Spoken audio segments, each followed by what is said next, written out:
नाज़रीन, सखर में कायम SIUT सेंटर सिंध हुकूमत जो मिसाली मनसूबो है जिथे गुर्दन की बीमारियों में वरतल मरीजन जो बिल्कुल मुफ्त इलाज थिए तो उते न रुगो सखर पर उनके भरपासे वारनि इलाइक़नि मां केतरा ही मरीज रोज़ानो इलाज करण लाइ पहुंचनि था। उन हवाले से पेश है सखर में इनायत भट्टी जी ही रिपोर्ट। जी, सिंध के 3 नंबर वडे शहर सखर में कायम SIUT चिंबलाणी मेडिकल सेंटर में मौजूद आयो जो इन 200 PS 24 में कायम है। इतने ईंदड़ जो मरीज़ हैं डॉक्टर हैं मरीजन के वारसन से गाल बोल कयूं तो उनके तिबी जो सहूलत केतरी मुहैया थियन थियूं। असांजो भी इतने दोस्त आयल आहिनि जिन जो इलाज इतने तमाम सुठे नमूने से थी रहियो आहे और मुझे ख्याल में तो SIUT जो डिसिप्लिन जो आहे तमाम बेहतर है और असां इन गाल में तमाम मुतमिन आहियूं त अहिड़ा इदारा सदाई हुजनि और असांजे जेके मुल्क में वीचारा रहनि था उन्हनि जे लाइ भलो थिए। असीं पाण घोटकी जा रहासीं आहियूं, घोटकी खां आया आहियूं।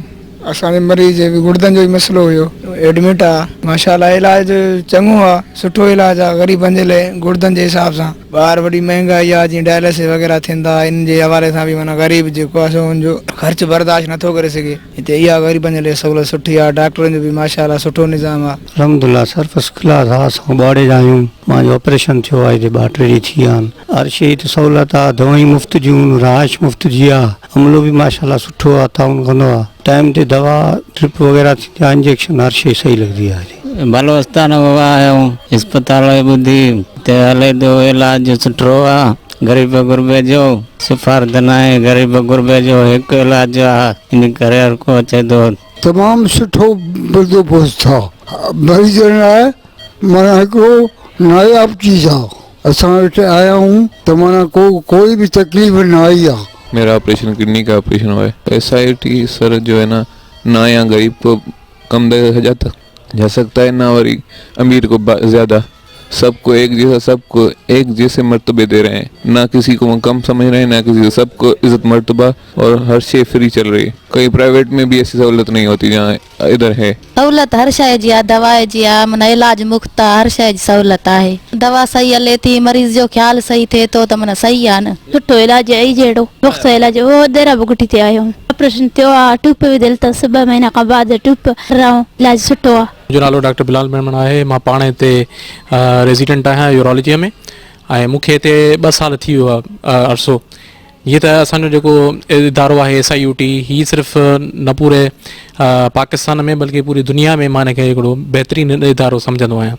ऐं हिन इदारे में जेको आहे असांजा डेली OPD हज़ारनि जे तादाद में मरीज़ अचनि था ऐं अल्हम्दुलिल्लाह असां उन्हनि खे जेको आहे फ्री ऑफ कॉस्ट जेको आहे असां ट्रीटमेंट प्रोवाइड कयूं था जेको आहे। ऐं असां में को डिफरेंस न हूंदो आहे कंहिं में, न कंहिंजे कास्ट में, न कंहिंजे कलर में, न कंहिंजे क्रीड में। जेको आहे असां कंहिं में फ़र्क़ु न कंदा आहियूं, अमीर हुजे या ग़रीब, सभिनी खे असां जेको आहे फ्री विद डिग्निटी असांजो ट्रीटमेंट जो इहो ई असांजो मोटिव हूंदो आहे। ऐं ॿियो इहो हूंदो आहे त जेको आहे SIUT हाणे ब्रांचिस काफ़ी मुख़्तलिफ़ एक्सपांड थी वियूं आहिनि। जेको आहे जीअं लाड़काणे में या जीअं मिसाल आहे जेको आहे असांजो पंहिंजो शिकारपुर में थी वई जेको आहे, त असां कोशिशि कयूं था त हर मरीज़ खे डोर स्टेप जेको आहे फैसिलिटी प्रोवाइड कयूं।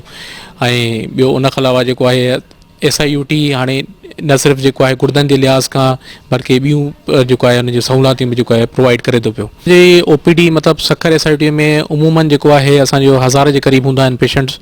ऐं ॿियो उन खां अलावा ऑपरेशनियूं त असांजो जेको आहे डेली असांजो 35 खां 40 मरीज़ जेको आहे लिस्ट ते हूंदा आहिनि। जेको आहे एवरेज असांजे एतिरा ऑपरेट कंदा आहियूं ऐं कोशिशि कंदा आहियूं त जेको आहे सभिनी जो जेको आहे पंहिंजो जल्दी खां जल्दी उनखे सुठो इलाज मिले ऐं जल्दी खां जल्दी उहो डिस्चार्ज बि थी वञनि। त उहो असांजो हर शइ जेको आहे पंहिंजे हिसाब सां बहितरीनु मिले थी पई SIUT में। ॾिसो पिया तव्हां जेको आहे सखर में जेको आहे बाईपास ते हिकिड़ो नओं सेंटर बि खुलियो आहे। त ठीकु आहे, असां आसे आसे वधाईंदा वधंदा सेंटर खे। जीअं 8 बेडेड हुई पहिरियों कराची में हॉस्पिटल, वरी 2000 बेडेड थी विया आहिस्ते आहिस्ते।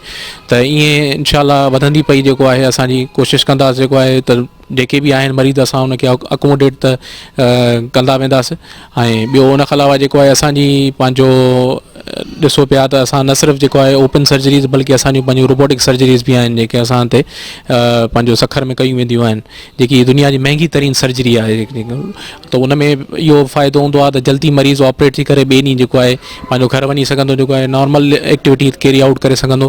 ठीकु आहे, असां वटि जेको आहे हाणे आहिस्ते आहिस्ते जेको आहे इहे शयूं डेवलप थियनि थियूं पयूं। जितां मरीज़नि ऐं उनजे वारसनि तोड़े डॉक्टरनि जूं ॻाल्हियूं ॿुधियूं त उन्हनि जो इहो चवणु आहे त SIUT चिंबलाणी मेडिकल सेंटर में न रुगो सखर पर पूरे पाकिस्तान के चइनी सूबन खां मरीज़ हिते अचनि था, जंहिंजी जेके इलाज जेके सहूलियतूं आहिनि उनखे फौरी तौर उन मुहैया कयो वञे थो। कैमरामैन इशफाक खोसो सां गॾु इनायत भट्टी, मेहरान टीवी न्यूज़, सखर।